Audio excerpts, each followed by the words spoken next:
وہ والی دعا سکھائی نہیں جاتی. بخاری مسلم میں حدیث ہے، نبی علیہ السلام حکم دیتے تھے کہ تشہد میں 4 چیزوں سے اللہ کی پناہ طلب کرو. حکمیہ دعا ہے یہ. اللہم انی اعوذ بک من عذاب جہنم ومن عذاب القبر ومن فتنة المحیا والممات ومن شر فتنة المسیح الدجال. عذاب جہنم کے فتنے سے، قبر کے عذاب کے فتنے سے، زندگی اور موت کے فتنے سے، اور دجال، جھوٹے دجال کے فتنے سے.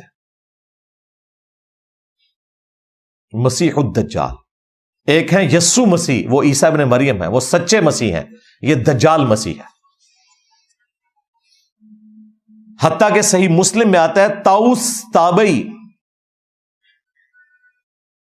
جو شخص اس دعا کو تشہد میں نہیں پڑھتا تھا اسے کہتے تھے نماز ہی دوبارہ پڑھو. وہ اتنا غلو کرتے تھے اس مسئلے میں. ویسے یہ شرعی مسئلہ نہیں ہے، دروشی پڑھ لیا آپ کی نماز مکمل ہے.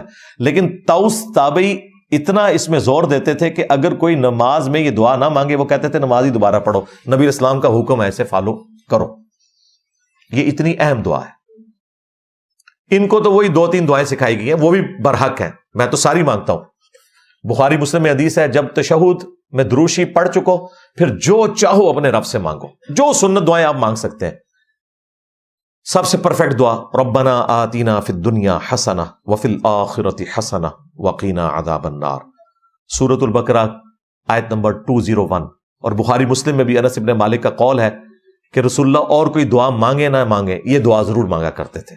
اللہم ربنا آتینا فی الدنیا حسنہ وفی الآخرۃ حسنہ وقینا عذاب النار. حدیث میں اللہم کے ساتھ ہے، قرآن میں ربنا کے ساتھ ہے، تو دونوں کو جمع کر لیں.